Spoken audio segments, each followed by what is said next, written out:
जंग की ताज़ा तरीन सूरत हाल आपको बताएं तो इसराइल और हमास में लड़ाई शिद्दत इख्तियार कर चुकी है। जदीद असलहे और टेक्नोलॉजी से लेस इसराइली अफवाज हमास की जानिब से किए जाने वाले ताबड़तोड़ हमलों में भारी नुकसान उठा रही है। इसराइली अफवाज को सिर्फ हमास ही नहीं, हिजबुल्लाह के चैलेंज का भी सामना है। एक तरफ हमास के जंगजू इसराइली अफवाज पर हमले कर रहे हैं तो दूसरी जानिब हिजबुल्लाह भी इसराइली फौजियों के लिए डरावना ख्वाब साबित हो रही है। हमास के अस्करी विंग अल-कसाम ब्रिगेड्स के मुताबिक गुज़श्ता 3 रोज़ में इसराइल की 60 फौजी गाड़ियों को निशाना बनाया गया। हमास के इन हमलों में इसराइल को भारी माली और जानी नुकसान उठाना पड़ा। अल-कसाम के हमलों में जहां 60 के करीब इसराइली फौजी गाड़ियां तबाह हो गई हैं, वहीं दर्जनों इसराइली फौजी भी हलाक और जख्मी हो गए हैं। उधर हिजबुल्लाह का कहना है कि गजा के फ़लस्तीनी अवाम पर जारी इसराइली मजालिम का बदला लेते हुए इसराइली फ़ौज के ठिकानों को मिसाइलों से निशाना बनाया गया, जिससे इसराइली फ़ौज को भारी नुकसान का सामना करना पड़ा और मुतादिद इसराइली फ़ौजी हलाक और ज़ख्मी हो गए। हिजबुल्लाह ने सरहदी इलाके में वाक़े इसराइली ठिकानों पर रॉकेट हमलों की वीडियो भी जारी की, जिसमें रॉकेट हमलों से होने वाली तबाही दिखाई गई। उधर गजा में इसराइली जहरियत जारी है।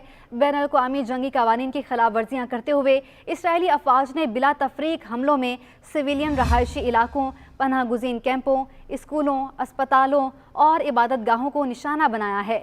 इसराइली फोर्सेस की गजा के इलाके नसीरात कैंप में एक घर पर बमबारी से 17 अफराद शहीद हो गए। 7 अक्टूबर को हमास के हमलों के बाद शुरू होने वाली इसराइली कार्रवाइयों में अब तक 13,300 अफराद शहीद हो चुके हैं।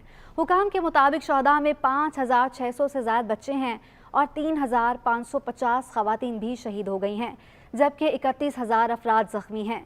रिपोर्ट्स के मुताबिक हर 10 मिनट में एक बच्चा ज़िंदगी से नाता तोड़ रहा है।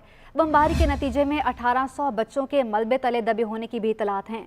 उधर हमास और इसराइल के दरमियान जंग बंदी के लिए कोशिशें जारी हैं। हमास के रहनुमा इस्माइल हनिया का कहना है उन्होंने अपना मौक़िफ़ कतरी भाइयों और सालिसों को पहुंचा दिया है। इसराइल के साथ जंगबंदी माहदे तक पहुंचने के करीब है। गैर मुल्की मीडिया ने ज़राए के हवाले से बताया है कि जंगबंदी के इब्तदाई 5 रोज़ा आर्जी माहदे में ज़मीनी सीज़फायर और जनूबी गजा में इसराइल के फ़ज़ाई हमलों को भी महदूद किया जाएगा। मुजवज़ा माहदे के तहत 300 फ़लस्तीनियों को इसराइली जेलों से रिहा किया जाएगा, जिनमें बच्चे और ख़वातीन भी शामिल हैं। कतरी वज़ीर-ए-आज़म ने इस हवाले से बात करते हुए कहा कि कुछ यरगमालियों की रिहाई के बाद आर्जी सीज़फायर माहदे में मामूली मसाइल हैं। अमेरिका की जानिब से दावा किया गया कि हमास की कैद से यरगमालियों की रिहाई से मुतालिक बड़ी पेशरफ्त हुई है। व्हाइट हाउस में नेशनल सिक्योरिटी के तर्जुमान ने प्रेस ब्रीफिंग के दौरान गुफ्तगू करते हुए कहा कि हमास माहदे के बाद जल्द अमरीकी शहरियों को रिहा करेंगे। अमेरिका पुरुमीद है कि हमास से जल्द मुज़ाकरात कामयाब हो जाएंगे।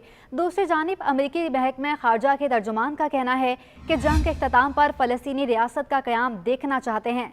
वज़ा उसूल के तहत गजा के इलाके में कमी नहीं होनी चाहिए, किसी फ़लस्तीनी को गजा से बेदखल ना किया जाए। उन्होंने मज़ीद कहा कि कोशिश है गजा में कम से कम जानी नुकसान हो और ज़्यादा इंसानी इमदाद पहुँचाई जा सके। तनाज़े का नतीजा क्या निकलेगा कहना मुश्किल है। ऐसी पॉलिसी के हामी हैं जो मगरबी किनारे और गजा को मुत्तहद करे। दूसरी जानिब अक़वाम मुत्तहिदा के सेक्रेटरी जनरल एंटोनियो गुतेरेस ने एक मरतबा फिर आलमी ताकतों से गजा में जंग बंद कराने का मुतालबा कर दिया। गजा में अस्पतालों की सूरत हाल पर प्रेस कॉन्फ्रेंस करते हुए अक़वाम मुत्तहिदा के सेक्रेटरी जनरल ने कहा कि जंग को एक मौका समझकर मसले को हल किया जा सकता है। अक़वाम मुत्तहिदा ने मुतादिद बार तशवीश का इजहार करते हुए कहा कि इसराइल ने गजा को बच्चों का कब्रिस्तान बना दिया और फौरी जंग बंदी होनी चाहिए, लेकिन इसराइली हठधर्मी बरकरार है और मासूम बच्चों की सिसकियाँ और आहुजारी भी जालिम फौज के पत्थर दिल पिघला ना सकी।